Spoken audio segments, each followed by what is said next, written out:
Welcome back to the NFLA Season 3, Episode 11 here on YouTube. I don't know about you, buddy, but I'm still flying high from that Bravo episode last week. Woo. Always fun to hand out some awards, but I'll tell you this much. I'm much more comfortable this week. Yeah, no doubt. That clip-on bow tie you had on, I think, was restricting airflow to the brain in there for a couple of those award selections you made. But despite that, it was a hell of an award show, man. Good week for sure.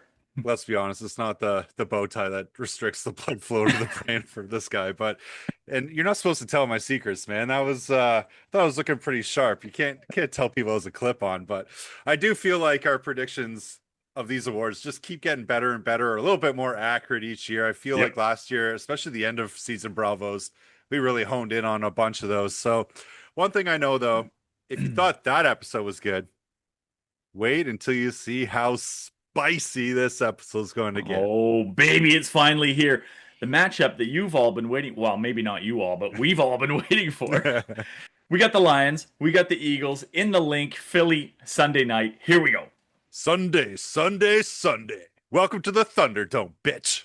Oh, okay, all right. Pump the brakes here, dude. Let's we'll get there, but Oh, I'm not easily I'm, excitable. I'm really not sure why you're so excited anyway, just to get embarrassed in prime time. Oh, well, didn't you guys just do that on Monday night? If my math is still mathing, I think 10 is more than 7, right? Oh, yeah. A win's a Yeah. win, buddy. Oh, yeah. You guys look like the Jets out there. Anyways, as always, we'll recap the week that was. Calvo surely has a dumpster fire of the week again this week, and I swear to God, if Philly is the dumpster fire, dude, I will cut you. Well, they definitely earned it, but I think they're a little off the hook this week. Luckily for you, Yeah, Russell Wilson exists. So, yeah, true um, enough. but but yeah, so we got recasts, we got dumpster fires, we got matchup primers. Gonna throw in another segment called Fraud Watch, and of Woo. course our locks and dogs of the week. But I think Bradley, you might have a special little treat for the people this week. Well, yeah, man. For yeah, how long have you been doing the dumpster fire now? Probably a good at least half the season. You've had this dumpster fire of the week segment, and I haven't really had anything to match. So I've finally come up with what I think is going to be my segment to kind of counteract yours. We'll go. We got a lot of negativity with that dumpster fire, which is great. But I think I might have something to kind of paint some people in a good light once in a while. So Oh, we'll see what that looks like. But yeah, let's start talking about week 10, buddy, and Bralvonians. Let's fly, and we're gonna start by flying across the pond to Germany. How about this game in Berlin? The international fans finally got treated to a good one. Indianapolis. This is our Colts. This is our team. They get it done, buddy. They go to 9-2 and beat Atlanta in overtime in Berlin. That was a great game. it was a great game. That dude that does that song almost got canceled the week of the Steelers. Took a lot of flack for saying they're gonna break Rogers' back. So Oh he God. begged people for forgiveness. I think yeah, I think there's no need to beg for forgiveness in this game. It was actually entertaining, back and forth all game long, took overtime to settle it. And man, you say enough about Jonathan Taylor, The dude just keeps producing, and if he's not in the MVP conversation, he's pretty much a lock to win OPOY. So right? Another three touchdowns in this game, yeah, including the walk-off in overtime. yeah. And it's just impressive to watch this Colts offense click right now. And again, spreading the ball around. Danny Dimes was efficient. Yeah, another Falcons late game collapse. Sorry, Falcon fans. It's not getting any better. They've come to expect it every week at this point, even when, it went to overtime. I think they probably had a feeling they were going to lose it. So, yeah, Indy though, like we're talking about, if we look at the playoff picture, I mean, who'd have thought you'd see Indy, you'd see the Patriots, and you'd see the Broncos, all 8-2, the top three seeds in the AFC, with like the Chiefs and the Ravens, and even like the Texans on the outside looking in. This wild year in the AFC, man. It just showing you the parity that's in the league coming up these last couple of years. And yeah, some of these giants are starting slow, and maybe that's a little bit of just repercussions of playing so much football over the last few years that they're going Yeah. to have one of these down years while guys are hurt, or maybe just there's a transition period here, right? Guys are getting a little bit older, and it's kind of nice and refreshing for us who've been doing this for the last few years to finally talk about some other teams. And I don't even know if we mentioned the Colts three times all last year, other than, No. yep, they lost again. But I feel like every week we got to bring them up because they just keep winning. And it's not like they're beating bad teams constantly either. I mean, not that we think that Atlanta's that great either, but I mean, they just keep finding ways to get it done. So good on you, Danny Dimes and the Indianapolis Colts. They just keep winning every week. And just a quick correction. I said 9-2. They're actually only 8-2. But probably going to be 9-2 after this coming week. This offense is stupid good, man. But you want to talk about another offense that keeps producing? How about the Chicago Bears right now, buddy? Eh, Eh. I think Giants. they've been getting lucky. Well, I mean, you got to be lucky to be good sometimes too. And the Giants blew a late lead and kind of, shitty snowy conditions there. But the Bears keep getting it done.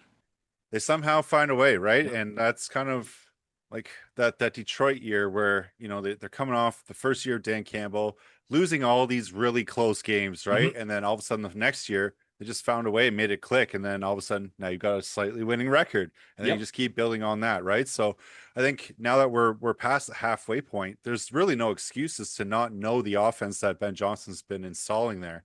And you're starting to see the development, I guess you will, of Caleb Williams in this offense, and spreading the ball out using all of his weapons. But I think the main difference is he doesn't have all these guys that are dropping the balls constantly, and he's actually hitting them downfield. He's not overthrowing them like he was at the beginning of the year. So Yep. yeah, they're rolling right now. I think they've, like I kind of mentioned, they're getting a little bit lucky from some of these collapses from some of the teams that they've been beaten over the last few weeks, but wins are wins. So you can't really discount that in this league. Wins are wins, and yeah, sure. Even I'm not convinced they're a great team yet. You're right; they haven't been really tested against a really good defense or a really good overall team at this point yet. But you still have to show up and execute and win the games that you're supposed to win, right? And they're getting that done right now. So Absolutely. yeah, 6-3 is pretty decent. They're sitting in a playoff spot. So Right. And this is another game that if you're a Giants fan, you just slowly watch it slip away. yeah, Jackson Dart gets injured, leaves the game. Russell Wilson comes in. And I preface it, he's our dumpster fire of the week. And not only did they lose the game, but now they've cost Brian Dable his job, which, let's be real, probably should have happened a few weeks ago or even maybe last season. So they finally pulled the plug on that experiment, and now there's lots of changes coming for the New York Giants. So here we are. Giants. I know we told you a couple weeks ago we weren't going to talk about you much. If you're a shit team, you're not going to hear about your team too much. So there you go. Here, there you go, Giants. If you wanted to hear a little bit about your team, you didn't need to hear it from us. You know your team is crap. So the Exactly. odd time they play against a winning team that we want to talk about, there you go. There's your Giants coverage. So we'll move One on. positive out of all this, though, before we move on, Oh, sure. it's Jameis season now, baby. Yeah, Let's it go. is. Never want to see Dart. He's hurt, and obviously he's had pretty great start to his career, but it's Jameis time, and let the good times roll. This should have happened sooner than now, but yeah, I can't wait for it. It's For going to be a sure. wild ride the rest of the way. Absolutely. Well, if you think about new guys coming in, right? Drake May gets the Patriots last year, rookie, obviously some growing pains, was sacked a million times, Yeah. always on his back. They win what, like 4 games last year? Well, you bring in new coach for Abel, get another year learning the offense for Drake May. Yep. Next thing you know, this Patriots team is 8-2, throwing shades of dynasty Tom Brady years. And can the Patriots actually be stopped right now? Take on the Tampa Bay Buccaneers and beat them 28-23. And with Tampa being one of the better teams in the NFC too, so it just goes to show you how good and how quickly New England have turned things around. It's unreal. Rookie running back Travion Henderson kind of stole the show a little bit here though with a what do we I guess we can call it a hat trick of Yeah, touchdowns. Yeah, absolutely. yeah, And hey, a couple big runs, right? And yeah, it's funny because I feel like he wasn't really doing much, and then all of a sudden he just popped off these couple big plays, yeah. and yeah, scored a couple touchdowns, and yeah, looking good. The offense for New England's rolling, and normally when you look back at some of those like dynasty years, you're like, okay, well, it's their defense that's kind of carrying them, and their offense has always been steady, Yeah. but never really blown it apart. And now you just feel like every week you're like, okay, well, Drake May just threw another 2 touchdown passes this game. The running game's going, even if they're so banged up. Like I don't even think Stevenson's played for the last couple weeks, and now it's Henderson season, so they're just rolling. And you have to wonder for the Bucks right now. We're going to talk about them again a little bit later with their next matchup against the Bills here, but they lost before their bye to my Lions. Coming off the bye week, you're like, okay, how are they going to respond? And now they've lost 2 games in a row. Hmm. and another big matchup coming up. So one minute we're talking about Tampa as this big powerhouse in the NFC, and next we're like, man, if they go on a 3-game losing streak, they might get lost in the shuffle here. They're lucky enough to play in a pretty weak NFC South. Like they've still True. got a game and a half lead in the division. So I'm not pumping, I'm not smashing the panic button yet Right. for Tampa Bay. They got to get healthy. But yes, I mean they very well, if they don't get healthy, could kind of get lost in the obscure NFC playoff picture here. But New England, like you said about Travion Henderson, really stepping up. You're right; they haven't really been using Rondre Stevenson too much because when he is healthy, he's inconsistent, not producing at the level that they'd like him to. Mhm. And now he's been banged up for a little bit now. So Travion steps in. He's getting the job done. You have to think he's got a firm, stranglehold on that RB1 job in New England. And Drake May kind of cementing his potential MVP caliber season here with like he's now the front runner. So Absolutely. And this is the time of year that we start to see these rookies start to steal jobs, right? Whether it's yeah, due to injury or just the opportunity to be able to play. And then you have a couple pop-off games, and it's like, well, you got yeah, to ride the hot hand, especially if you're still in the mix, right? exactly. Can't be losing fumbles and having non-productive players at this time of the year. It's too important. So speaking of fumbling, the Buffalo Bills uncharacteristically turning the ball left, right, and center in this game against the Miami Dolphins. They beat earlier on in the year, hmm and by no means was it a blowout, No, even in the last game that they played. Would you consider this one a bit of a blowout? when you lose by 3 scores at home to a Whew. 2-17 team, yes, yes. Miami Dolphins win 30-13 over the Bills, embarrassed them at home. But yes, like I said, it was uncharacteristic. The offense just looked stuck in the mud. Even Allen was fumbling the ball. So it has to kind of raise some concerns about the consistency of this offense and if they have enough to get it done. They stood pat at the deadline, didn't do anything, and now they might find themselves tumbling down the AFC standings. And who knows? They're going to be playing for that last wild card spot if the division keeps holding up Oh, the way it is. yeah. Well, Bill started 4-0 and they looked great to start the year, and now they've gone 2-3 in their last five. Josh Allen has thrown, I think, 8 touchdowns to 4 interceptions over his last 5 games. So he's not lighting the league on fire by any means at this point. He kind of looks human finally. So it'd be interesting to see what the where the Buffalo offense kind of goes from here, because that's sort of their calling card right now. We know they don't have an amazing defense; they get the job done when they need to, but really it's the Buffalo offense that gets them through. So they're kind of struggling right now.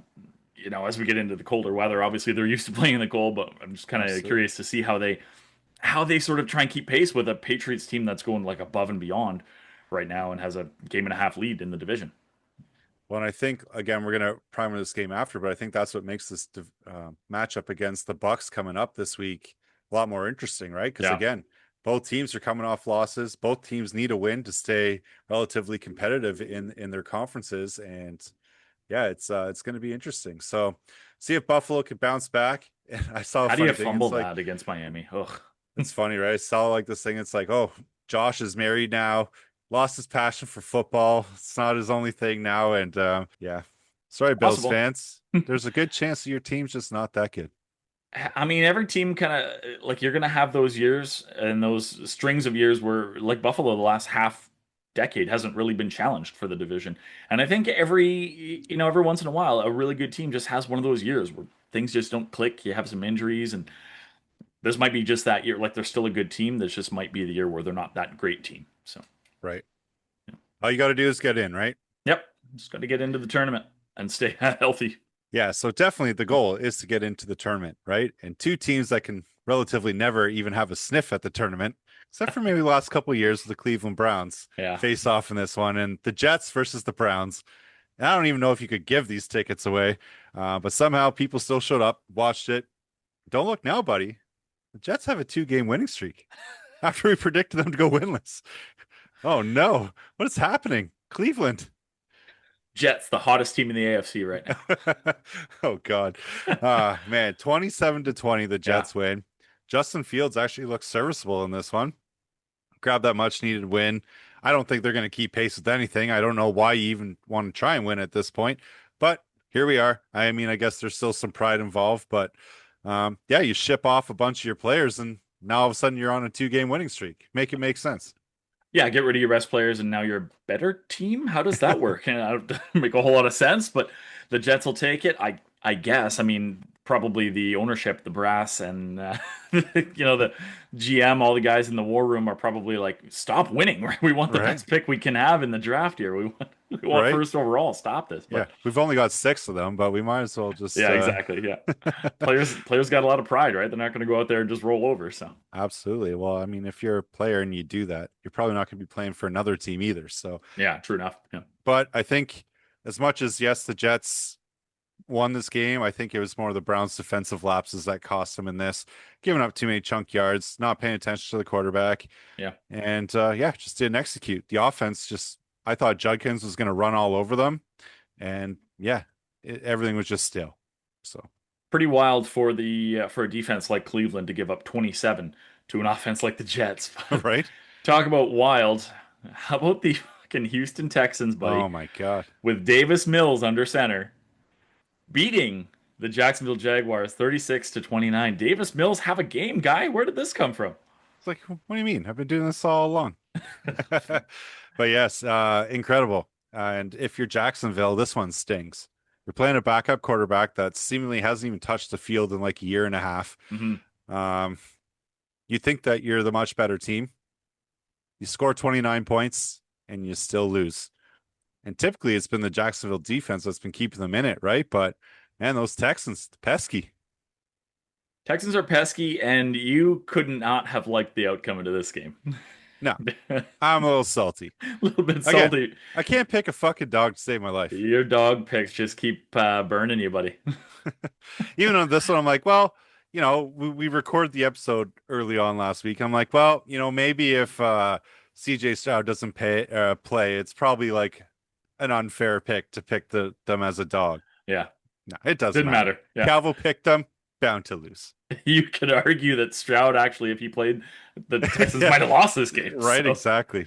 Davis Mills came out and showed out, man. But yeah, I mean, you've talked about it, and we've talked about it a couple times. The Jaguars just kind of show that inability to close games, right? Yep. They get there, and then they've got that late lead, and then they just don't know what to do with it. So it's probably not going to be their season. They fall to 5-4. They're still kind of in the mix there for a wild card spot. They're definitely not going to win the division. The Colts pretty much have that one wrapped up, I think, at this point. But One would think. I mean, they can still kick and claw and scratch for a wild card spot. But Trevor Lawrence doesn't. He's so inconsistent, man, and that offense just does not look good most weeks. It's crazy what that guy's getting paid, Yeah, honestly. But I mean, that's the way she goes. And a team that's probably going to make their life a little bit more miserable is the Baltimore Ravens. I would think so. Starting to get healthy. Yeah, They're rolling. Everyone's probably salivating. They're like, oh my God, the Ravens are crap. We've all got a shot. yeah. And like, hold my beer. Here we go. Not so fast. Not so fast. It's Sneaking up on everybody. And, creeping.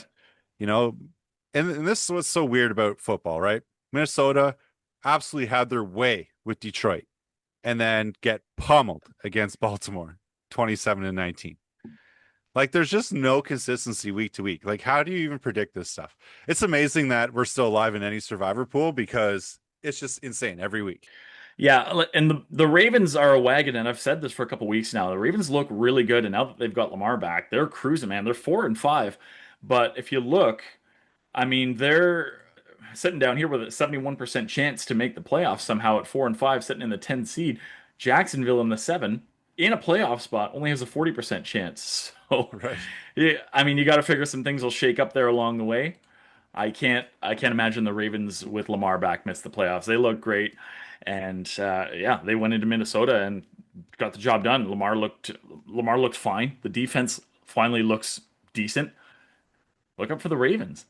What's funny, they get that like first game with Lamar back, or even like that first game of the winning streak, and then they single-handedly beat the other team, and everyone's just like, oh, they're the hands-on favorite to win the division now. Yeah. Like nobody has any faith in the Steelers. Obviously, Bengals are terrible. Who cares about them? And the Browns just have no shot once again.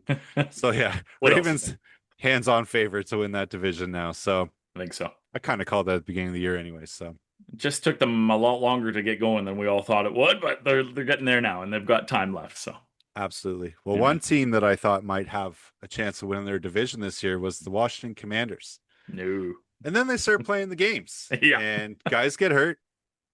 Starting quarterback, done.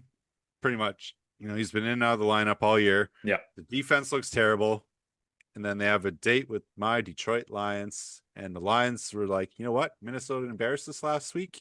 It ain't happening again. You guys beat us last year to go to the championship. Mm-hmm. Ain't happening again. And 44-22. Yeah. Lions get their revenge. Even though Jaden wasn't playing this game.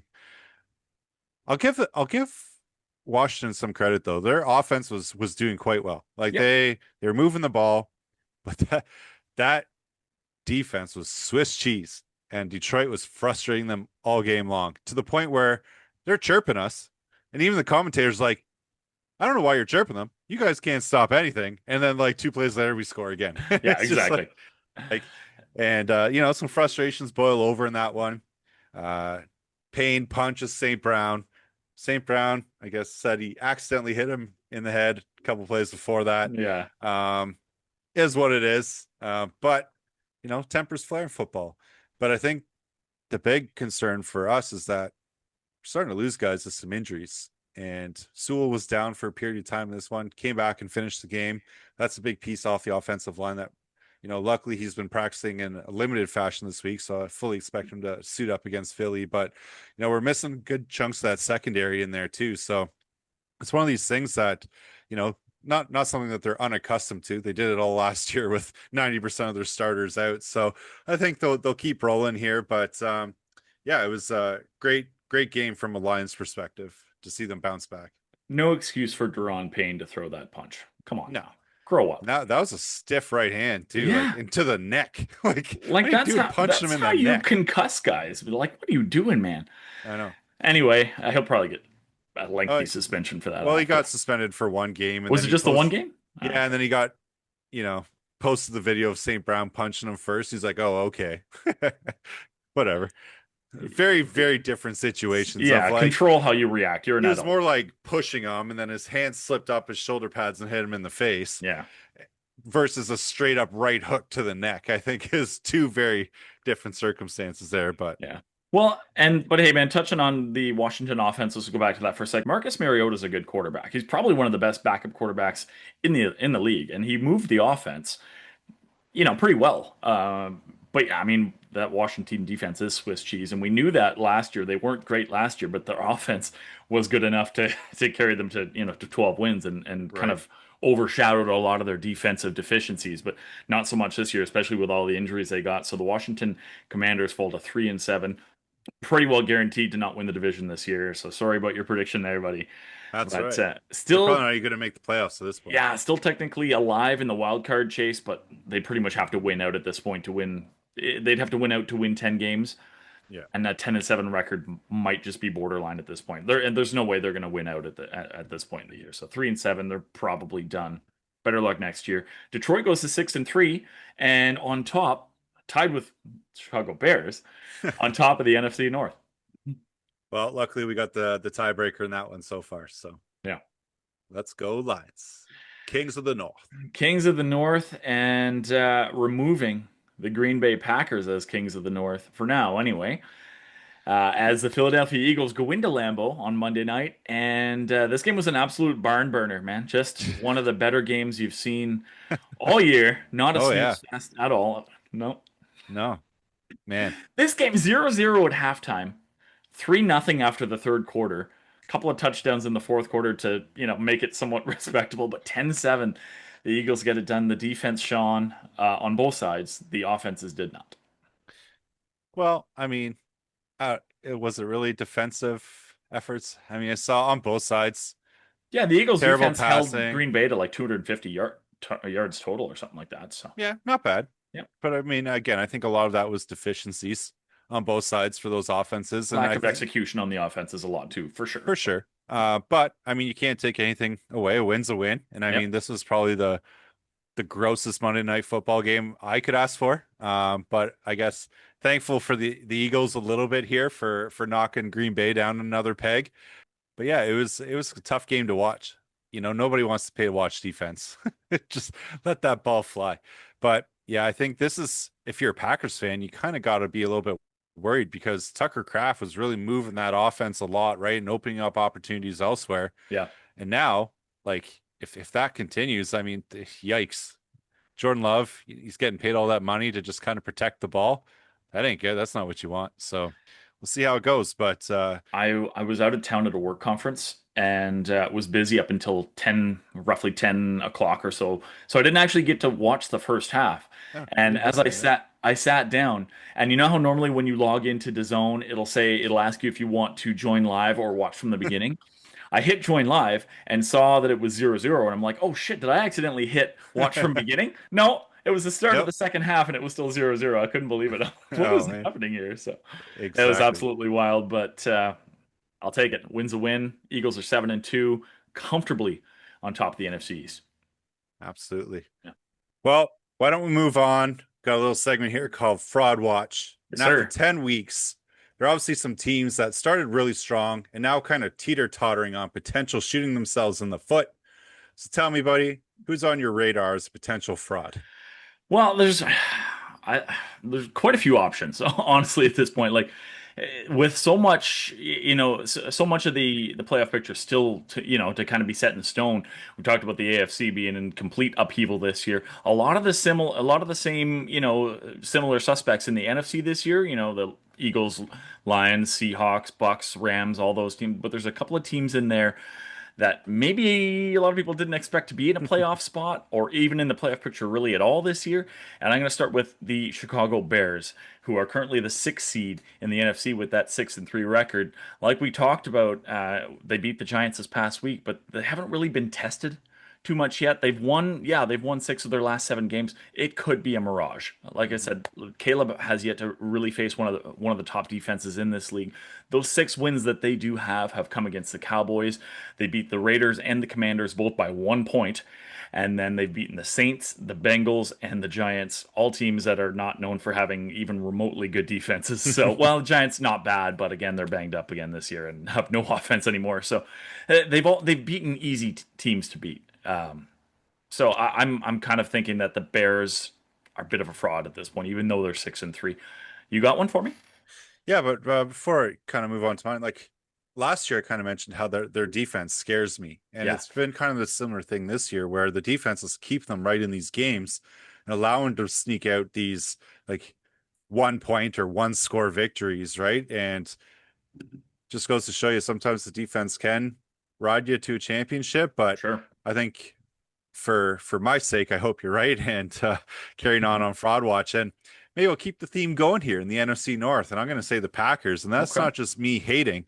I mean, you put up a pretty pitiful display against your Eagles there, and I mean, again, this isn't to discredit any of the defensive plays that happened in that game, because there were some good moments for both defenses. But Right. I'm watching it, and like the Eagles could have got multiple times. Jordan Love either underthrew the ball, overthrew the ball, guys dropping balls constantly. Hmm. Now they're banged up again. I think Dobbs is actually going to play. They're just finally getting Christian Watson back. But it just feels like they always have this like revolving door of guys in and out of the lineup. The Packers fans are calling for LaFleur's head, which I totally don't understand that either. Want him to relinquish play calling duties, but again, it's one of these things. They've now lost two in a row at home, which is like never happens for the Packers. But I don't know. I feel like they started strong, but I just don't think they've got enough to get it done, especially if you think of what's coming the rest of the way here. So for me, it's the Packers. Yeah, it's solid pick at this point. Their defense, we know what their defense can do. It's very good, but their offense has sputtered a lot lately, and Jordan Love just is not getting the job done. So they could very well be frauds. For sure. Well, maybe I'll carry on here because I've Yeah, got man. another one that I want to get off my chest, and I think that's the Pittsburgh Steelers. Yeah. Why do they keep putting these guys in fucking prime time? Or Who when do knows? you like say, okay, we're gonna move on from Arthur Smith because this guy is just not an offensive guru. Like when you're leading, like obviously kickers usually lead the team in points. Let's be real, Yep. but Boswell is legit their best player on offense, other than maybe Jalen Warren right now, because Aaron Rodgers just doesn't have it. He's getting lit up every game. You can tell he just looks tired of getting hit. But man, they're just destined to be like 9-8 again. Frauds. Well, They're going probably to the lose this division. yeah, guaranteed they're going to lose this division. Probably the fact that it is Aaron Rodgers is why the Pittsburgh Steelers get so many primetime games. He's probably in his True. farewell season, but even just the name Aaron Rodgers conjures up. Oh well, we better give Pittsburgh a bunch of prime time spots. And they haven't really earned it. You're right. Their defense is good. It's the same same kind of story as the Packers. The defense is good. The offense is just spotty at best. Right. Not doesn't make for great entertaining football. No, it does not. But Sure. you know who else does not make for entertaining football, and I know a lot of you are not going to agree with me here. The Kansas City Chiefs. Whew. I'll say it. I'll say it. This team is way too inconsistent. They're 5-4. They're currently sitting outside the playoff picture, which is exactly where they deserve to be after 10 weeks. As soon as like if Patrick Mahomes, I don't know how he's in the MVP conversation. This team is not even a playoff team at the moment. If they can start to string some wins together, maybe we can talk about them not being a fraud. But at this point, they look like frauds to me. So if they beat Denver this week, does that change your mind? No, because again, Denver's a team that's yeah, they're 8-2, but they're not winning pretty. They're winning very ugly. They're winning games that I don't know that they deserve to win every one of them. The way that they're winning, like they beat the Raiders 10-7 this past week, right? So it's like Yep. that's a team that they should have beat by 30. So again, the Bo Nix and that Denver offense is not getting the job done right now. So even if Kansas City wins that game, I'm not ready to not call them frauds yet. That's fair. String some wins together. Sure. Well, I've got one more for you. Okay. And I know it's a team that you've been high on, even this year. And last year I beat the drum how I don't think they're very good. Still have moments this year that I just not sold on them. And I that's want to the like them Jackson. so bad. I know you do. And that's the Jacksonville Yeah. Jaguars. Okay. You can't beat Davis Mills. You haven't really looked all that impressive over the last couple of weeks. The teams that you are beating are kind of irrelevant. I don't know. For me, it's just they never have like all three phases clicking at the same time. And to me, that is what separates the great teams from the Yeah. good teams or even the mediocre teams, Yeah. right? Even the mediocre teams can pipe off every week. You've seen Carolina win these games against like the Bills, Yeah. and we're always going to see upsets in this league. It's bound to happen. Hmm. But why can't you do this on a consistent level? Like you have this highly touted that was supposed to be this generational force of a quarterback in Trevor Lawrence. You've got Travis Etienne, who is pretty stellar running back. Obviously, some injuries throughout the years. You've got Jacoby Myers that joined the team and pretty much the only guy that did anything relevant on offense this game. And then Brian Thomas Jr., who lit the league up last year and has seemingly fallen off the planet this year. And then you lose Travis Hunter too. Yeah. Brenton Strange also on the IR. So like this team just if it wasn't for their defense, I think they'd be getting blown out almost every single game. 100%. And to me, their record is not who they are. Yeah. I would agree with that. I want to like them so bad, and I want to say that they're a decent team, but yeah, too many deficiencies and too much inconsistent play. But that's the word I think that can describe. I've got one more for you here as well, and that's the one Sure. word I think that can describe all six of the teams we're going to mention here on Fraud Watch is inconsistent. It describes all of them. I'm going to cap off with a team that I've been calling frauds for probably a couple years now, the San Francisco 49ers. Yeah, they started 3-0. They got lucky in week one against the Seahawks. They got very fortunate at the end of that game. Then they beat the Saints. Then they won by 1 point over the Cards to start 3-0. So you're thinking, okay, well, great start, but they've really kind of gotten lucky. And then they've gone win loss, win loss, win loss every week since. Just no consistency. They got so lucky in week five against the Rams, and I know, I know we both were pretty pissed off about this one when they punched out that football on the one. Kyron Williams, man, punched that ball in the end zone. You had But yeah, one job, Kyron. honestly, like San Fran has gotten so fortunate so many times like that this year. They're just not. They're just not a great team. Put them on fraud watch for me. See, I feel like you said this last year too, and I feel like I had the same reactions. Like they've just not been healthy. Now, obviously, their defense is banged up. Probably none of those guys are coming back. Yeah, But this week they got Brock Purdy back. Ricky Purcell's coming back. Is this where we're going to see the San Fran go on a run and show you up a little bit? I They're have like no. frauds, I Brooksy? have. I I don't have think no so, reason to Brooksy. believe. I have no reason to believe that's going to happen. Prove me wrong, San Fran. Purdy, come out and Sure, do something. Purcell, come out and sure. do something. Well, Bralvonians, maybe you agree with our frauds. Maybe you don't. Maybe you're a fan of these teams and you think we're full of shit and just hating. Why don't you tell us about us? Right? Let us know who your frauds are. Absolutely, But it's easy to get caught up in the negative. it sure So is. maybe this is a good time to introduce your new segment.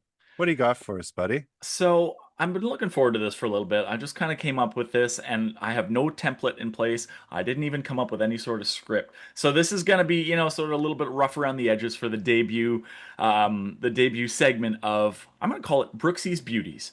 And every week I'm going to highlight, a really a player who had an unbelievable game-changing performance that, kind of really helped his team win a game, or a team overall. A team can be a beauty. It's more of a hockey term. Obviously, we're Canadian, so we're pretty used to calling things beauty. But I'm gonna Fucking bring it beaut, in eh, bud? fucking beaut, bud. So I'm gonna bring it into our football world here, and I'm gonna call Brooksee's Beauties, and of course, the debut segment of Brooksee's Beauties has to be a Philadelphia Eagle, No, right? of course. Of course it does. So Yeah. come here, Jalen Phillips. Give me. I'm gonna dab you up here. Give me a hug. That's me giving Jalen Phillips a hug. Yeah. Bralvonians. That was pretty awkward. This was super awkward, and I love every second of it. So Jalen Phillips just got traded this week to the Philadelphia Eagles. We paid a third for this guy. What does he come out and do? He plays 80% of the snaps in his first action as an Eagle. I don't. How do you learn the playbook enough and get trusted enough to play this many snaps in your first game? 80% of the snaps is ridiculous. So he comes out, 7 pressures, 6 tackles. He had 2 quarterback hits and a fumble recovery in his first game as an Eagle. Jalen Phillips, you're an absolute beaut, bud. Welcome to Philly. Not a bad start. How come you didn't take Jair Alexander? What is it? Like Zadarius Smith comes over to the Eagles, plays a couple games. The Eagles lose 2 in a row, and he's like, you know what? I'm done with football. I'm gonna just retire. Jair Alexander gets traded to the Eagles. He's a little bit hurt. He's trying to work his way back from an injury, but just decided this as soon as he got traded. You know what? I think I'm done with football. What's going on here? Just sucking the will to live out of these I guys. guess Going to so. What the Philly. hell, man? Sure. Ah, Well, I mean, it's not like you at all to wing a segment here, but no, great. I like it. Brooksy's not Beauties. bad for winging it, eh? Not bad. And yeah, what a hell of a start for Phillips, but I hope that does not continue this week. Let me just put it that way. Yes, sir. But one thing I know, for every positive action, there's usually a negative reaction. And in my world, when you're coaching people up, there's this term that we like to call a shit sandwich, right? So we start with the Fraud Watch, a little positive boost up of Brooksy's Beauties. And let's just reel us back in, because let's be real, you don't get anywhere with positivity. Let the hate flow through you. It is time for this week's dumpster fire. So of it's a the week. bun of shit, and then just a good patty in the middle. Exactly. Okay. It's like you did a really bad job, but I see that you could do this to get a little bit better. But But overall, you're yeah, shit. but overall, just work on that. I love Okay. it. So yeah, a little bit of a shit sandwich. So all right, Bralvonians, it's time to light the match on this dumpster fire. This one's about a certain individual. And I love this guy. I've worn his jersey on this podcast, but sometimes you just need to know when to call it quits. Mhm. And this is all about my man, Russell Wilson. Makes an appearance in week 10 and immediately put on a clinic on how to single-handedly deflate his team's momentum. As if the Giants fans weren't feeling sad enough watching Dart leave the game with concussion, Russ was like, "You think that's bad? Hold my beer." Let's be real. Yeah. He must have forgotten Halloween was a couple weeks ago. The guy showed up dressed in a Giants jersey, but he was looking like my co-host Brooksee out there. Once the starter, made the offense go from a Mustang, because let's be real, they're not good enough to be a Lamborghini, to a beat-up minivan. Tires falling off, doors are busted. Fuck you. Lack of agility, missed throws, indecisions everywhere, and he spent more time on his back than an adult film star. Ah, Russ entered the game in the fourth quarter with the Giants leading 20-10. You think, okay, we paid this veteran guy all this money to lock it down. Be productive, protect the football. of course. Defense is playing pretty well. No way they can blow this lead, right? Wrong. Eh. Russ comes in, completes 3 of 7 passes for Ooh. 45 yards, Oh, sacked for an 18-yard loss, oh, and on the final drive ended in a turnover on downs at their own 46. fail. Not the way to get it done. No. And he threw like he was allergic to forward progress. Like, what is this? He didn't just lose the game. He also oh man, he helped cost his head coach Brian Daboll his job. 100%. if you really wanted a blueprint on how to give the other team hope, congratulations to Russ. You're the professor, but let's be real, bud. That's not leadership. That's a guided tour of how not to win. How to not to win for dummies. Let's just put it that way. Yeah. But that turnover on downs late in the game, man, ended any hope that this team had to win that game. Gave the Bears a little bit of hope, keeping back in this game. And let's be real, the Giants convincingly led this game at one point with Jackson Dart in the game. Yeah. And I won't say I've never seen such dysfunction in a starting quarterback, because there's been some pretty terrible quarterbacks over the years. But like, how, as Brian Daboll, do you confidently roll Wilson out there and think that he is better than Jameis Winston at this point? I know it. You know it. How can they not? And ultimately, cost Daboll his job. Yeah. Russell Wilson taking the field instead of Jameis cost Russell and Brian Daboll both their jobs, for sure. Right. Oof. Ouch. So call. Congratulations, Russ. You are this week's dumpster fire of the week. At this point, let's ride sounds more like a desperate plea for an Uber. Right? I think, hey, you guys heading out? Let's ride. Yeah, exactly. Let's be real. Like, I think Giants fans are kind of missing Daniel Jones at this point. Yeah. Just like Baker, don't think he was the problem. He was not. When you make a guy like Daniel Jones look like Joe Montana, you know you've done something incredibly wrong. Fucked up. You fucked up. Nice. So yes, that is my dumpster fire of the week. I'm sorry, Russ. I love you, buddy, but it's time. Yeah, it's a solid dumpster fire right there. So, what are we saying? You want to jump into some Week 11 hype matchups? No, there's no exciting matchups happening at all this week. Nothing going on this week, eh? Okay, well that's it for us, Bralvonians. No. Yeah. The one I am looking forward to, though, Seahawks versus Rams. Whew, what a tilt this is. I'm pretty sure it's for the division as well. 100% it's for the division. These teams are what are we looking at for records here? They're both 7-2, right? Yeah, Seahawks and Rams 7-2. Whew. And this matchup could really shape the division race and even the wild card complexion, because that whole division, like I said, between them and then the NFC North, like there's legit 3 teams in each division that are worthy of being in the playoffs right now. And ultimately, I think 2 of them aren't going to be in there. Yeah, exactly. Like any time these division battles are bangers of games, and even more so now that these teams are both 7-2. Like one of these teams is going to be the 1 or 2 seed in the NFC, and the other one is going to end up having to be stuck being the 5 seed. You know, the top wild card team for sure. So, yeah, this could decide a lot. This is going to be a great game. It's going to be a great matchup because I mean, I feel kind of guilty that I haven't talked about him as the MVP this year, but can we just appreciate Matt Stafford? Comes in with a busted ass back. Yeah. Doesn't even play in training camp, preseason. Comes in week 1. Dude's leading the league in touchdown passes. Hasn't thrown an interception in like 3 games. Like, guy's unreal. And I didn't even sniff him as an MVP candidate. And neither of us did. That's my boy. Yeah, and let's be honest, he's probably the best quarterback stats wise in the NFC this year. Probably the best quarterback in the league this year, just based on what he's doing and what the Rams are doing. Absolutely. Yeah. So it's going to be one of these classic matchups of the offense versus the defense, I think, on both sides, because both teams play very well on both sides of the ball. And but don't sleep on Sammy D and Jackson Smith and Jigba, though, right? It's true. And that's what I mean. Like this game's going to be wild, and I'm really looking forward to it. And you know what? It's crazy because I feel like this week has potential to have several like games of the week. This could be the best week of the year. Yeah. Yeah. If things shape up the way they're supposed to. So speaking of another banger matchup, we've got, I mean, it's not really a battle for the division yet, with Denver like 2.5 games up, but Kansas City Chiefs are going into Denver to play the Broncos. And these are another one of those division matchups that could go either way and could be a fucking shootout. Could be a banger of a matchup here.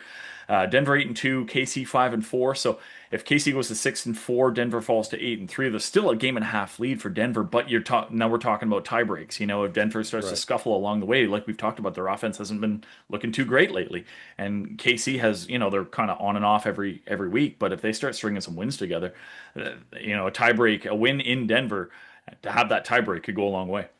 Absolutely. Yeah. There's been a lot of talks about Bo Nix and the inconsistencies that he's had. Like he's rated near the bottom in a lot of categories, but again, Broncos are finding this like gritty way to win, and they're not pretty, but they're scratching, they're clawing their way back into a lot of these games. They're like the Chiefs from last year. Shouldn't Exactly. win, but they're winning. Exactly. So it should make for an interesting game. And yeah, you're talking about both those teams, but we're not even counting the Chargers and what they're doing, right? So Right. Yeah. like there's a lot of obstacles to hurdle for both these teams if you seemingly kind of go on a losing streak either way. So Chargers are lot 7-3. They're right there. So yeah. right. And Kansas City's typically had the Denver Broncos number over the last couple of years, but any team can be got on any given Sunday. So should make for a pretty interesting matchup. And I think another one that we're really excited for, and we kind of prefaced it earlier, was the Bills versus the Buccaneers. Yeah. Both teams are coming off losses. Both teams are around 6-3. Playoff potential for this game. At least a feel for it. Like I don't think it's going to be the shootout that a lot of people anticipate.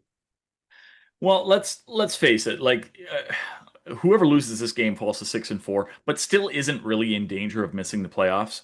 Yeah, both teams 6-3. This cross conference matchups don't do a ton for tiebreakers or anything like that, but still, it's one of those measuring stick games where it's like you come in as the Bucks or you come in as the Bills, and you're like, how do I measure up against teams like this? Like Yeah. these are the games that you want to make a statement by winning in, right? And even you win by 1 point or you win by 20 points.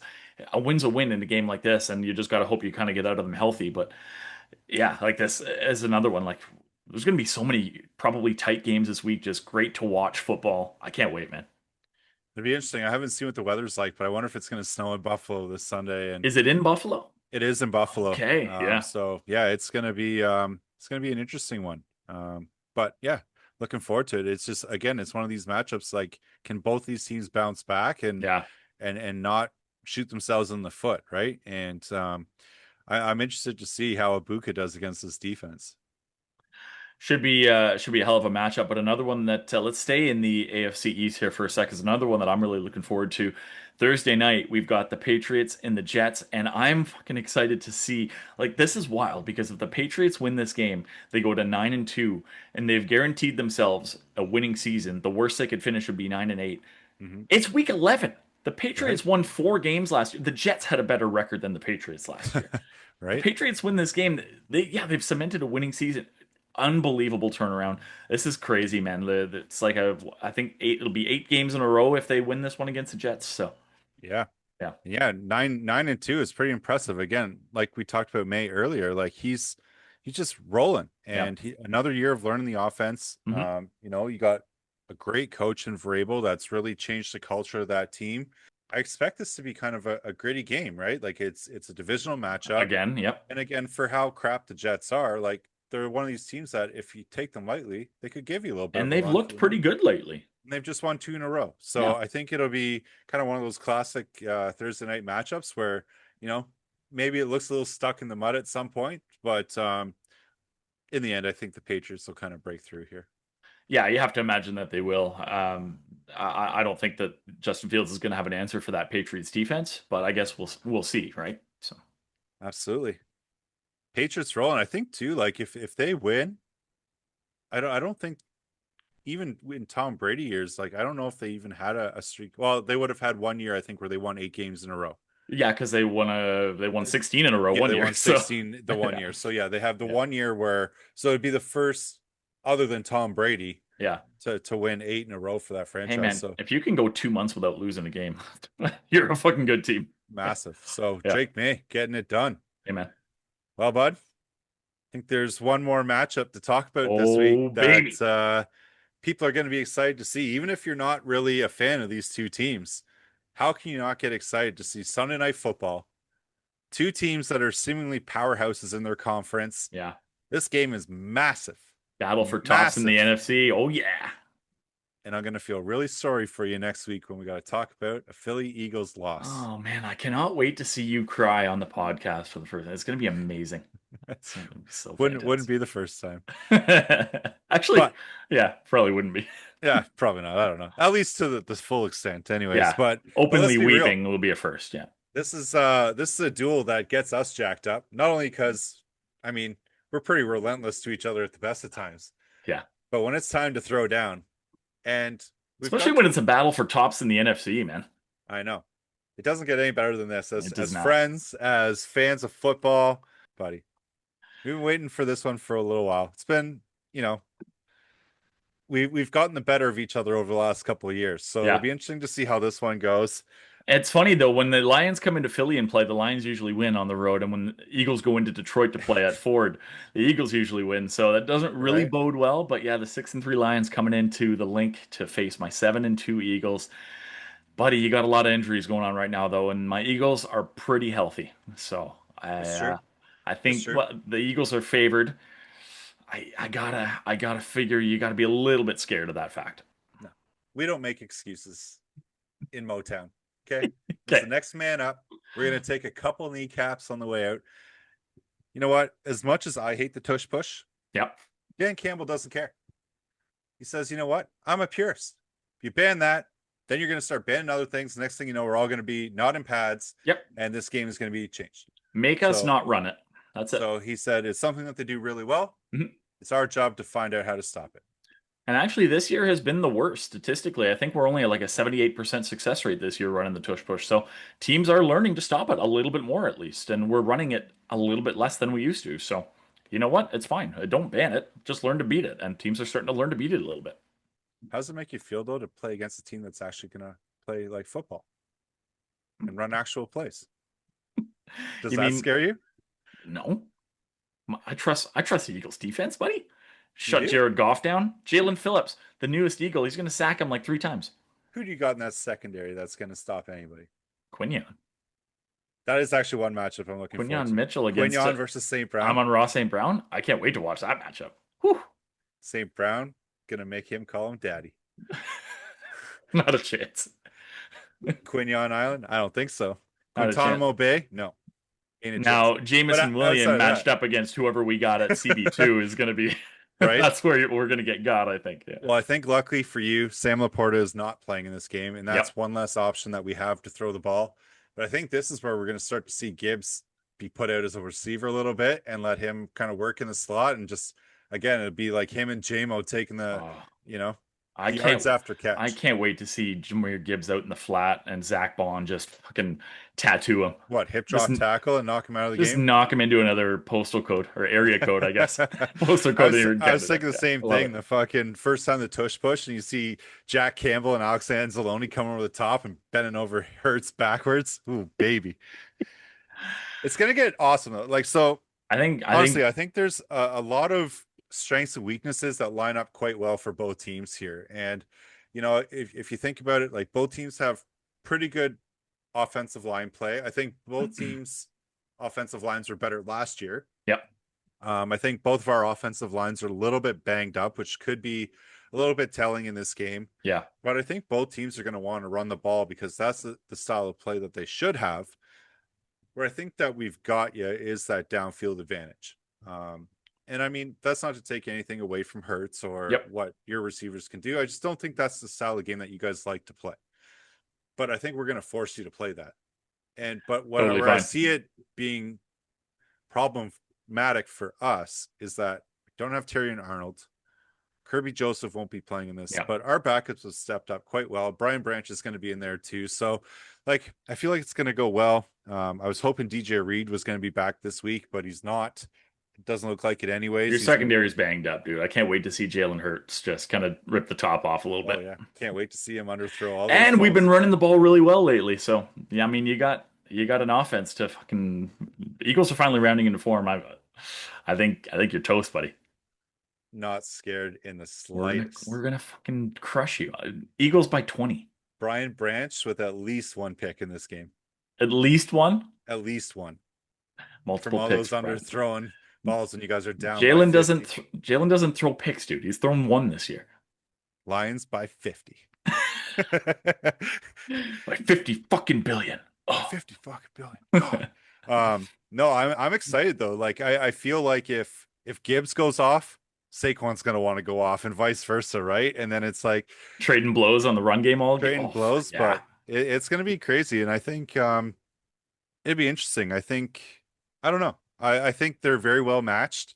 I kind of do wish we were a little bit healthier, but again, can't use that ever as an excuse. And let's be real. If this was like the championship game last year, it would have been the same thing. Lions banged up, Eagles pretty healthy. Yeah. And so it'll be interesting to see how this all shakes down. But I'm pretty confident that Lions are going to win. And so much that, you know what? I'm just going to jump right into it. Locks and dogs? I'm going to take them as my lock of the week. No You, way. guy. Calvo taking for the first time a underdog as his lock. Wow. I'm Feeling, just that confident. feeling really confident in this one. Well, then I'm going to go ahead and take my Eagles as my lock of the week. How's that? You know, Ooh. let's put a little something on this. Okay, what do you You're going think? to take Detroit. I'm going to take Philly. We should put a little something on this if Well, why based not? on who wins, right? Absolutely. What are you thinking? What's going to be like the most embarrassing thing? Oh, fuck. Would that be like wearing the other team's gear on the pod? Oh, that would be I don't want to have to wear Lions gear on the pod, dude. That's perfect. I love it. Well, I'll be honest with you. I've seen you in blue, and it looks way better than you on that shit green you got on right now. So, it might do you a favor, but Fuck you. Yeah. Lucky for me, I look good in green, so it's okay. So it's a win-win, eh? Yeah, it's a win-win. So why don't we say this? Okay. Okay. Whoever loses Yep. has to buy the other team's hat. Okay. We wear it on the pod. Oh. And every time that team wins, moving forward, you got to win. You got to wear that hat on the pod. You got to wear that hat for the week. That's is that agreeable? Painful, but I like it. I like it. Okay. Let's do it. I can't wait to watch you wear a Philly hat for the rest of the year, man. God, I'm gonna wear it backwards so nobody knows what it is. No, it's still gotta have the Philly logo on the back. Then, if you're gonna pull that, guy. Okay, I think that's fair. Okay, all right. So Denver. Now I will remind you. What? I'm 9-1 on my locks. You are. Denver got it done barely last week for you. They squeaked that one out against the Raiders. So you are 9-1. Going with Detroit. I won. Oddly with enough, my one loss was for fucking Detroit. That's right. And I picked Detroit last week as my lock, and they got it done for me. So yeah. So I'm going with Philly this week. What are we doing for dogs, man? Who's your dog this week? Oh, I really love this game, and I'm gonna be glued to my TV watching it. But I'm gonna take the Bucks on the road against the Bills. Your dog's record is hurting again. You went to 3-7 with that Jags pick last week that did not pan out. I'm going down swinging, but I got nothing to lose at this point. That's it. I might as well just swing for the fences and take the crazy matchup. So might as well. So 3-7. He's going with the Bucks this week. I improved my dog's record, of course, because I know how to pick a dog. I'm 7-3. My Eagles got it done last week. So this week I'm gonna go with the Chicago Bears. Yes, I know I picked them as a fraud, but I really think that they're humming at the moment. And that the Minnesota defense is very inconsistent, struggling a little bit lately. So I like the Bears to get it done against Minnesota. So give me the Bears as my dog. I was just gonna say, take them as a fraud. Let's roll with them as the dog. That's it. Take them as a fraud, and now they're my dog. Fuck yeah. Little reverse psychology happening here. Fence-sitting motherfucker, right? That's all it. Absolutely. Well, I know how to hedge my bets, big guy. I want to hear it in the chat, Bralvonians. Who's winning? Eagles, Lions. Let's see it. And then drop your dumpster fires, your dogs. But let's be real. It doesn't matter about anything that we talked about today. There's only one thing that matters. And that's letting Brooksee cry about a loss next week. Man, it's going to be you sobbing. And dude, you might actually be the biggest whiner I know, if we're being honest. So, but you're going to be obnoxious. So just do me a favor, lose my number during this game. That's fair. Well, there's one thing that I know is that Brooksee likes to jump the gun, get a little too excited at halftime. And then bad things are going to happen. Talk shit about a halftime lead and then blow it. Yeah. So this just in, grown man cries about a shitty football team next week on the NFLA. Oh, this just in. Well, on that note, this has been another less than riveting episode of the NFLA. For Brooksee, I'm Calvo. We'll see you next week. And just so you know, it's on like Donkey Kong, bitch. Let's go.